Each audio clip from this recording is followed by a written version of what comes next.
isso aí, pessoal. Vamos lá. Muito bom dia a todos. Sejam todos muito bem-vindos. 7h36 da manhã.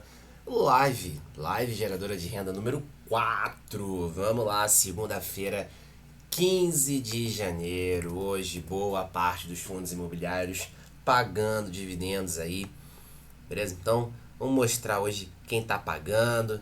Vamos mostrar hoje quem vai garantir a felicidade da segunda-feira, quem vai pagar dividendo. Vamos comentar um pouquinho também sobre alguns fundos imobiliários, alguns relatórios gerenciais que saíram aí. Então, vamos trocar uma ideia sobre, beleza? Começando aqui mais uma live, tudo certinho. Boa! Vamos lá.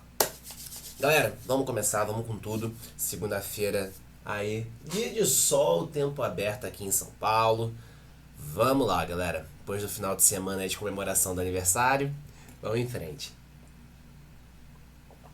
E lembrando, tá?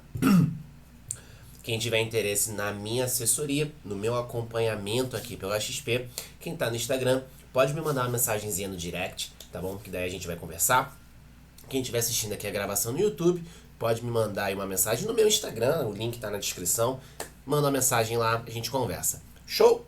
Galera, vamos lá. Então, vamos conversar um pouquinho aqui. Vamos mostrar primeiro quem tá pagando dividendos hoje, tá? Então, vamos começar aqui, ó. A AZQ, Fiagro da Azequest, pagando aí 12 centavos por cota, retorno de 1,32. A GRX, pagando aí 15 centavos por cota. No mês passado, tive a oportunidade de visitar, junto com mais outros assessores lá, o escritório cara, esqueci o nome agora. Esqueci o nome. Da Access. Pô, esqueci do nome da empresa, da gestora. E aí, a gente conversou um pouquinho sobre esse Fiagro. Quem mais a gente tem hoje aqui? Vamos lá. BCFF pagando também dividendos. Opa, por que não tá abrindo? Ah, boa. Hoje a gente tem aí BCFF pagando 7 centavos por cota. Becri aí, fundo de papel da Banestes, pagando 78 centavos por cota. Mas quem tem hoje aqui? BRCO, fundo de galpão logístico da Bresco, pagando aí 99 centavos por cota. Beleza? BRCR, fundo de laje corporativa, aí pagando 41 centavos, mantendo a média. Tá? Aqui do ladinho, ó, a gente tem MXRF pagando aí 11 centavos por cota. A gente fez vídeo também falando desses dois caras aqui, ó. Tem um vídeo no YouTube que saiu. TRXF pagando aí 1,70 acima da sua média mensal, tá? Lá no vídeo que sai hoje, se não me engano, expliquei o que aconteceu. HGRI, ó, 2,30, beleza? Também expliquei o que aconteceu com esse cara. O RPR, Urca Prime, pagando aí 1,11 de dividendo. HGRE, 1,20 de dividendo também um pouquinho acima da sua média mensal. HGLG, pagando aí 1,10, mantendo a média mensal aqui. Quem mais? VRTA, fundo de papel da Verita. Aqui, pera. Não, tá aqui. VRTA pagando 75 centavos por cota. VSLH, fundo bastante complicado aí, 2023, pagando 4 centavos por cota, mantendo a média. E aí, os fundos da XPCA, 12 centavos por cota, XPCI, 76 centavos por cota, XPCM, 2 centavos por cota, quase nada esse aqui, né? XPLG, pagando 78 centavos por cota, mantendo a média. Beleza? Então hoje a gente tem aí os principais fundos imobiliários pagando dividendos, alguns pagando bem mais do que a média, outros menos, tá? E até comentei no vídeo lá do TRXF e do HGRU. Por que? Deixa eu até dar uma ajustada aqui na câmera. Boa. TRXF e HGRU. Por que dividendos mais altos? distribuição de resultado acumulado.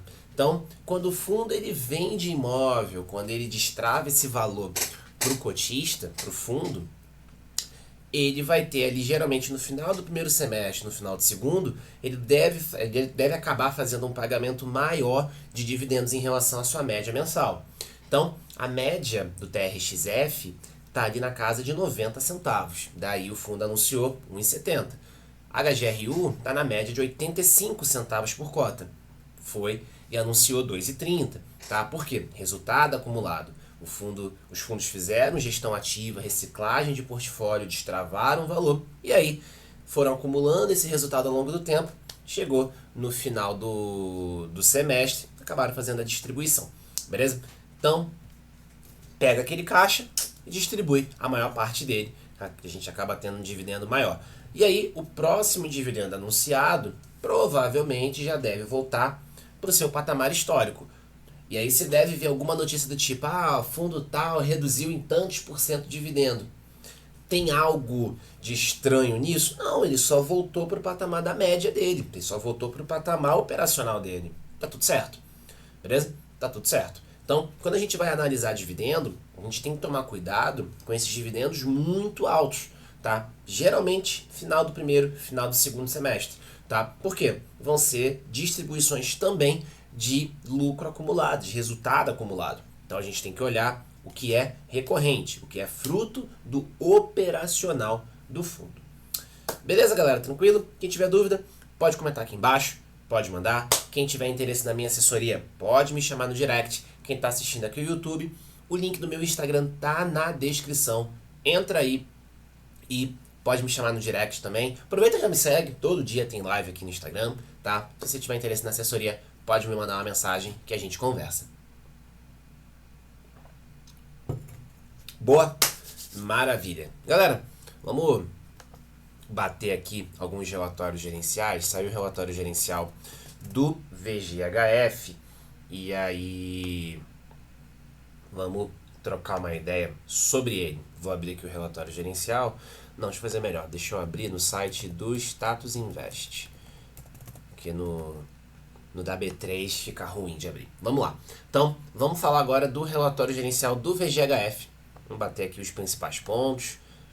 Show? E quem tiver dúvida, pode comentar aqui. Galera, vamos lá. Vamos conversar aí sobre o VGHF. Então, VGHF agora fechou aí o mês de dezembro. Isso aqui é relatório referente às atividades de dezembro. Fechou dezembro com um total investido de 1,5 bilhão, tá? Ou 1.545 milhões, tá? Então, aqui o VGHF, no dia 27, comunicou o encerramento da oferta pública, tá? O fundo conseguiu aí captar 655 milhões, tá? Então, abaixo aí do que era a intenção do fundo captar. A intenção do fundo era captar 1,2 bilhão, podendo chegar até 1,5, beleza? Mas o fundo captou aí 655 milhões, tá? E aí, a maior parte desse recurso ia ser usada para aquisição dos ativos do MGFF, tá? A Valora comprou aí os ativos do fundo de fundo da Mogno, tá bom? E aí já conseguiu usar aqui quase que a totalidade do que foi adquirido na oferta, e o restante aqui, dinheiro novo, para poder entrar aí no caixa do fundo e fazer novas operações, tá? Então, uma oferta aqui que foi aí captada a metade do que era pretendido, tá? Mas o dinheiro suficiente para poder fazer a aquisição dos ativos da Mogno, tá? Dos ativos aí do MGFF. Beleza? Então, o que a gente tem aqui agora, esse parágrafo que é interessante mostrar o seguinte. Na carteira do MGFF, a gente tem duas estratégias, renda e valor. Renda é aquilo que vai gerar resultado mensal para o fundo poder distribuir dividendos. Valor são estratégias que levam um pouco mais de tempo para maturar, para daí poder entregar valor para o fundo. Ou seja, o fundo ganha na valorização do ativo ao longo do tempo, daí faz um ganho de capital e distribui esse valor. Então, com a entrada dos ativos do MGFF, a gente passou a ter aí de 15% em novembro para 49,7%, tá? A participação de fundo imobiliário na carteira, tá? Então, aqui o MGF, o VGHF ele tinha 15% de fundo na carteira, passou para 49%, quase 50%. Tá? Então, ó, a estratégia de renda passou a representar 52,6% dos ativos, tá? E a carteira de valor 47,4%, beleza? Antes 17,6%. Tá? E aí agora a gestão vai trabalhar para poder voltar para o patamar que ela trabalha. 70 a 75% do valor do patrimônio em renda e o restante em valor. Tá? O que é legal comentar, deixa eu virar aqui para mim. Quando o fundo ele tem essa diversificação, se o fundo imobiliário vai fazer pagamento de dividendos, é interessante que ele tenha uma participação da vertente renda maior. Porque a vertente valor vai depender da maturação do investimento, vai depender de condições favoráveis de mercado para o fundo poder conseguir destravar valor e conseguir realmente ter um ganho de capital. Então, se o fundo fica muito dependente de estratégia de valor, ele fica muito dependente de condições de mercado. E isso tende a ter um risco maior e tende a ter um potencial para fazer o dividendo flutuar mais. Tá? Então, é importante de fato que o fundo tenha uma dependência maior em renda do que em valor. Beleza? Então, vamos voltar aqui para o relatório do MGFF, do VGHF. Show? Então, fundo batendo aí quase 340 mil cotistas. Então, realmente é um fundo que caiu muito nas graças aí do investidor, principalmente pelo fato de ser R$10. Tá? Então, ó, o que a gente tem aqui? A gente tem a carteira de crédito do fundo. Então, VGHF ele é um fundo que a ideia é fazer diversificação em ativos, em segmentos, tá bom? Então, realmente é um fundo que tende a ser mais defensivo. A ideia do hedge fund é ser um fundo mais defensivo, só que, e é um ponto que, enfim, nunca me agradou tanto no VGHF, é que ele é mais um fundo de papel. Apesar dele ser hedge fund, apesar dele ser um fundo aí com a ideia de diversificação, é um fundo de papel, tá? Na sua essência, ele é um fundo de papel. Você vê, a maior parte aqui, ó, 45% da carteira tá em crédito. Não sei se é a maior parte, mas eu acredito que seja. 45% tá em papel. Tem outras cotas aqui de fundos imobiliários. Deixa eu fechar a internet aqui. Boa.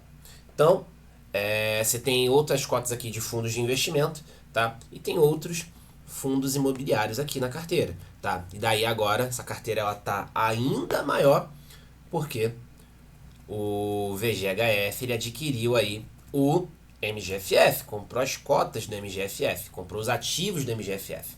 Então a gente tem aqui uma exposição bem maior em aqui, o total de FII, quase 50% do patrimônio, tá?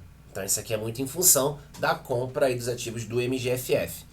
O que eu acho interessante comentar? Bom, essa aquisição ela veio aí justamente também, na minha visão, é muito positivo, para poder diversificar um pouco a questão da exposição em papel. Porque o VGHF, na parte de fundo imobiliário, também era super exposto em papel. Beleza? Então você tem a carteira de crédito e você tinha também os fundos imobiliários com muita exposição em papel. Então vamos ver quais que serão as movimentações aqui da gestora, tá? Para poder fazer o rebalanceamento aqui da estratégia, né? Renda e valor, naqueles percentuais que a gente falou. Mas vamos ver se ela consegue aí, se ela de fato reduz a exposição em papel. Porque hoje é mais um fundo de papel na carteira. Beleza? É mais um fundo de papel na carteira. Daí a gente tem algumas ações aqui e algumas sociedades de propósito específico, tá? Boa. Uma parte aqui da carteira, a maior parte aqui é atrelada a IPCA, depois aqui atrelada aí ao CDI, tá bom? Então 65,35 aí de distribuição. Vamos lá. Com relação à distribuição aqui. Então outubro, novembro, dezembro, tá? A gente tem aqui uma taxa equivalente aí na casa de IPCA mais 10, IPCA mais 12, IPCA mais 11, tá?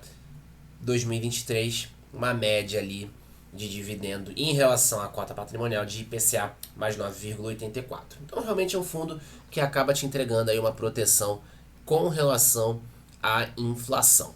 Hoje, alocação por ativo, a gente tem quase que meio a meio ali CRI e fundo imobiliário. Tem outras parcelinhas aqui, mas hoje está basicamente dividido aí em fundo imobiliário e em papel. Beleza? Então hoje agora está parecido com um fundo de fundo, tá bom? E a maior parte aqui da carteira de crédito, exposição aqui, na verdade dividido, né? Exposição em IPCA e CDI. Então hoje, como é que tá a divisão aqui da estratégia? Quase meio a meio renda e valor, beleza? Então aqui a carteira de fundos imobiliários está sendo usada para valor, na verdade, para valorização. Nesse cenário aí, com Selic caindo, bolsa subindo, a gente pode ter ali um bom destravamento de valor em diversos fundos imobiliários, como a gente já tem visto, muitos fundos valorizando. Mas, na minha visão, o fundo imobiliário vinha para cá. Enfim, vamos ver. Ver o que a gestora vai trabalhar em cima disso aqui. Beleza? Então, galera, batendo aqui principalmente um pouquinho aí dos fundamentos do MGF, do VGHF, beleza? Importante comentar, esse é um fundo que, apesar de ser hedge fund, apesar de estar com ideia de diversificação, né? O hedge fund, a ideia é fazer diversificação, esse é um fundo que está majoritariamente exposto em papel, tá? Então, se você já tem outros fundos de papel na carteira, avalia se o VGHF tem espaço, beleza? Então avalia se o VGHF tem espaço, porque senão vira mais um fundo de papel e aí você acaba saindo um pouco da diversificação, beleza? Então vamos ver aí o que a gestão vai fazer de realocação aqui das estratégias, tá? E se o fundo vai continuar tendo mais exposição, muito mais exposição em papel do que em outros segmentos.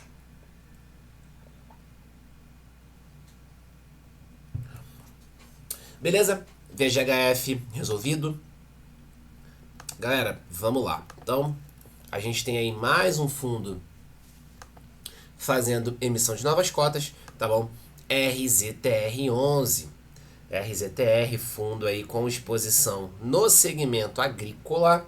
Não é um fiagro, tá? Fundo aí com exposição no segmento agrícola. Fazendo aí também emissão de novas cotas. Abrindo aqui o prospecto definitivo, tá? E aí o formulário aqui de subscrição.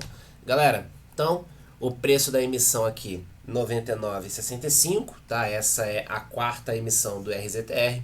A ideia do fundo é captar aqui 400 milhões de reais. O custo de distribuição 2,21, tá? E aí a nova cota vindo a 101,86.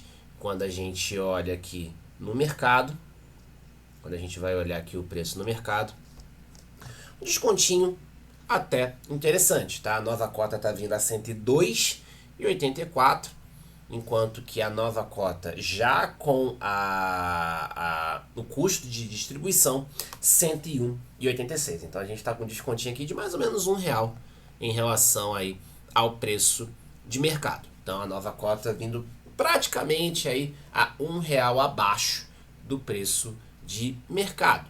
Bom, então a gente tem aqui, né, o prazo aqui do direito de preferência, tá? Começa hoje, dia 15, vai até o dia 25. Então a gente tem 10 dias aí de exercício de direito de subscrição, tá? A gente também vai ter período aí de oferta pública, tá? Começa dia 29, vai até o dia 30. Deixa eu entrar aqui no Suno Emissões para a gente poder ver aqui fator de proporção da RZTR. Então deixa eu colocar aqui RZTR11. Então, ó, quarta emissão. Ah não, o período público já começa aqui também no dia 15. Então, ó, a gente tem aqui um fator de proporção de 28,73. A data de corte foi dia 11, tá? E o fator de proporção 28,73. Ou seja, se você fechou lá com 100 cotas do RZTR no dia 11, você vai poder subscrever até 28 cotas nesse período, do dia 15 até o dia 25. Tá bom? Então, mais um fundo aí fazendo a emissão de novas cotas, RZTR. Deixa eu entrar aqui no prospecto para ver o que a gente tem mais aqui de informação. A gente viu lá que o custo estava ali por volta de 2,20. Custo unitário de distribuição 2,21, na verdade. Deixa eu voltar aqui. Deixa eu ver mais para frente a tabelinha de fato de custos. Identificação das pessoas envolvidas, contrato de distribuição, demonstrativo de custos. Boa, boa, boa, boa.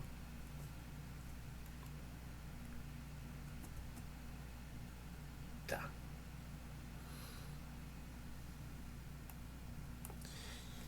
Então, galera, ó, muito tem sido falado agora. A gente eu tenho visto isso e é um ponto que eu vou começar a dar mais atenção também. Né? Outros profissionais aí de mercado têm falado muito sobre algumas coisinhas que têm acontecido com fundos imobiliários.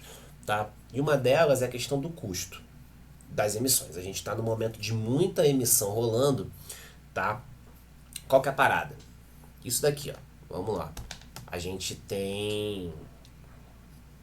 Aqui é a tabelinha de custos, tá? Isso aqui é documento público, tá, pessoal? Você consegue entrar lá no Status Invest, botar lá RZTR e você acha, é o prospecto, tá? Então aqui é a tabelinha discriminada, tá? Do que tá entrando nesse custo de distribuição, beleza? Então, ó, valor por cota aqui, 1,49.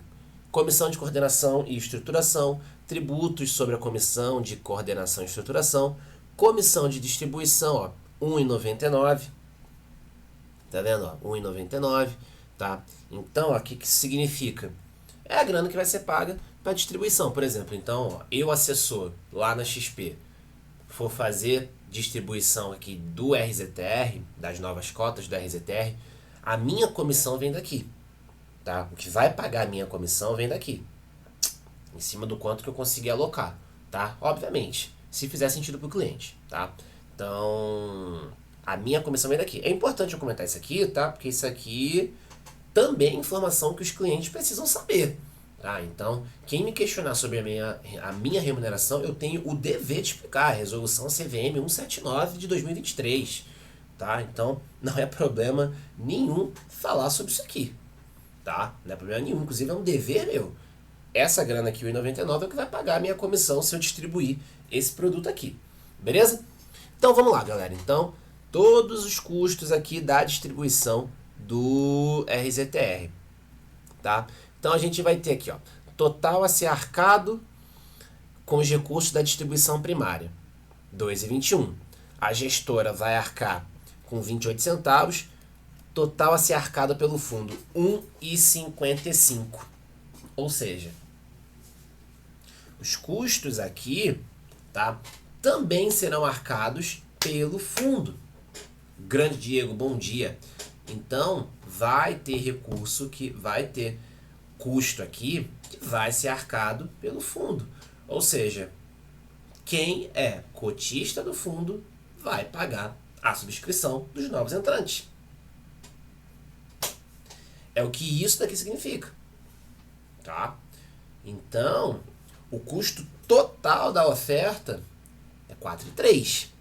O que vai ser arcado com a distribuição é metade. O restante vem da gestão e do fundo. Ou seja, os atuais cotistas vão também pagar a emissão nova. Vão pagar as novas cotas. Isso aqui sai do caixa do fundo. Então, quem já é cotista paga. Mesmo quem não for participar da oferta, vai pagar a oferta.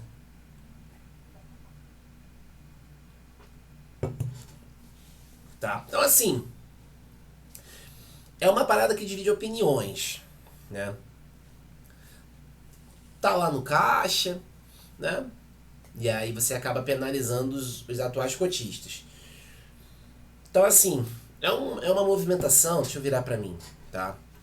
É uma movimentação que tem atraído muita gente falando sobre isso, né? Tem atraído muita polêmica. HSML também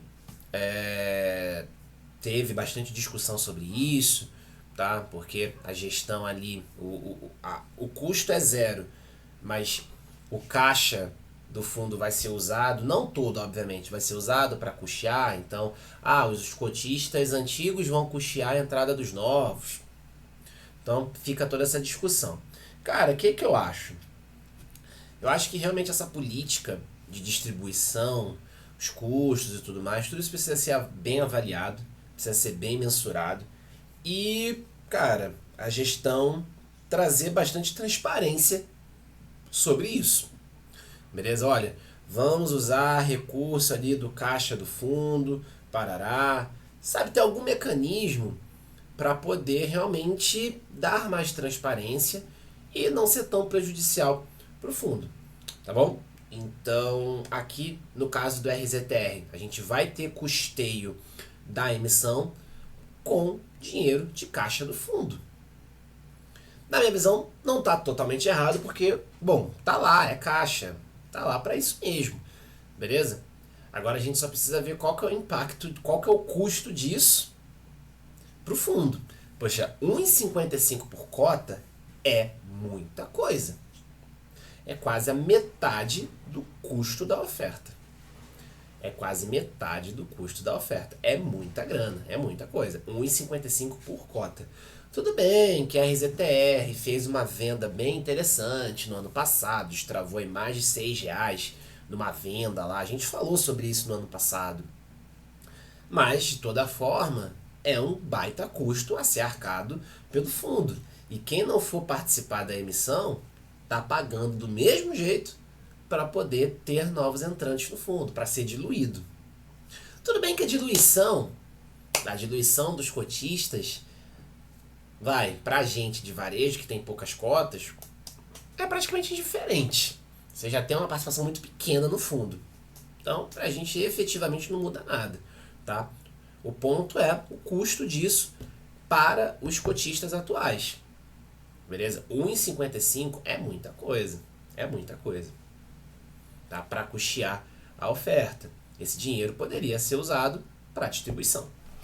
Enfim, vamos ver, vamos acompanhar qual que vai ser o desdobramento dessa subscrição. O fundo pretende captar aí R$400 milhões, tá? E aí, a gente tem esse custo de 1,55 por parte do fundo para essa emissão.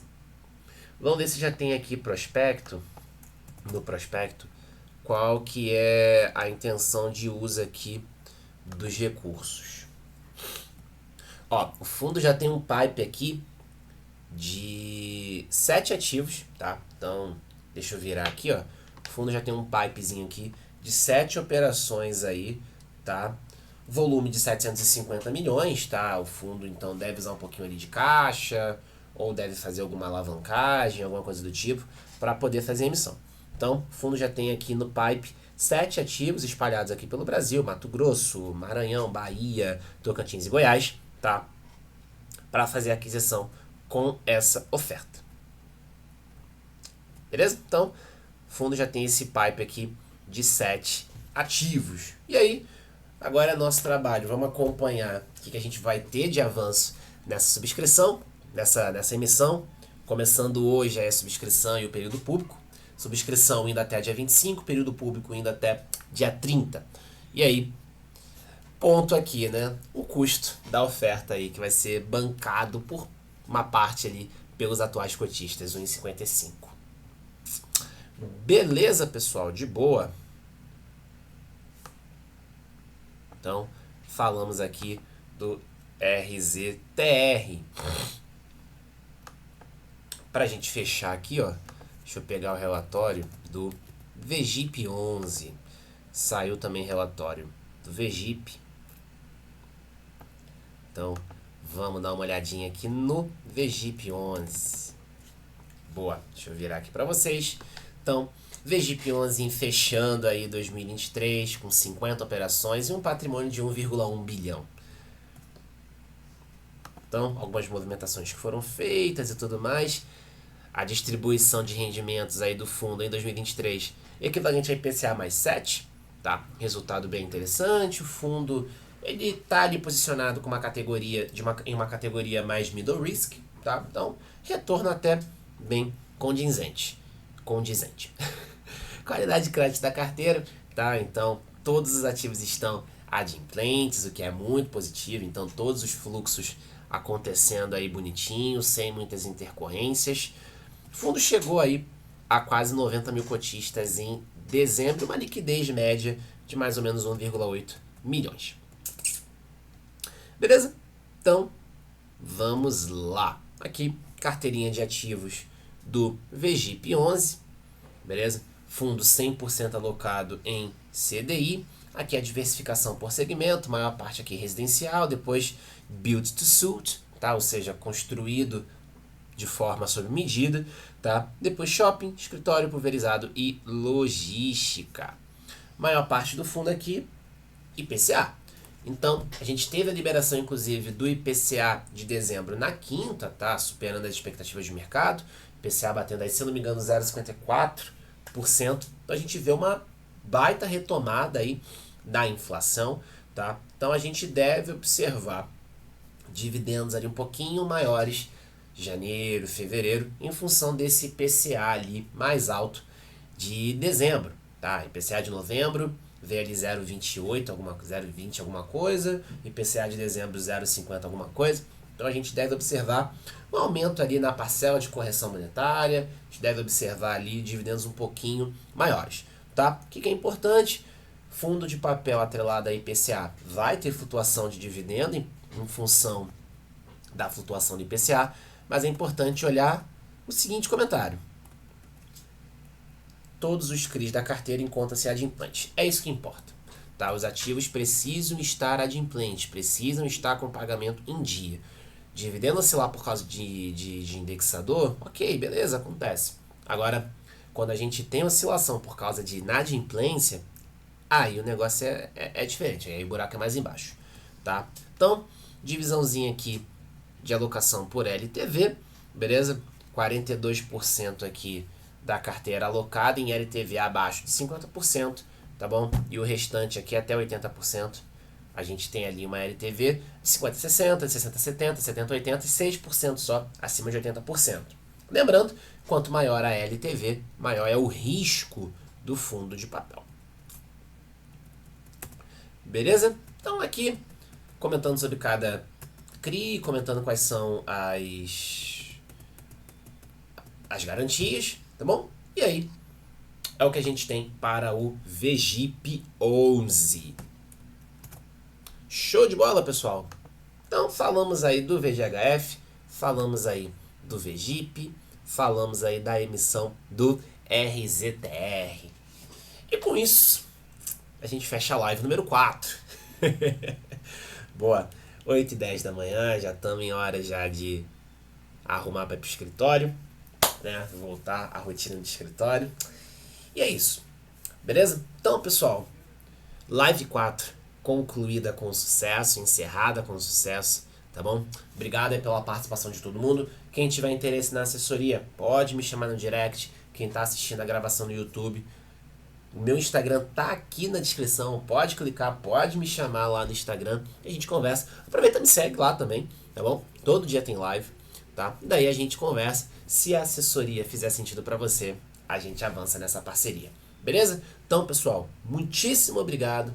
Um excelente dia, uma excelente semana, bons negócios, muita paz, prosperidade e contem comigo nessa caminhada. Valeu!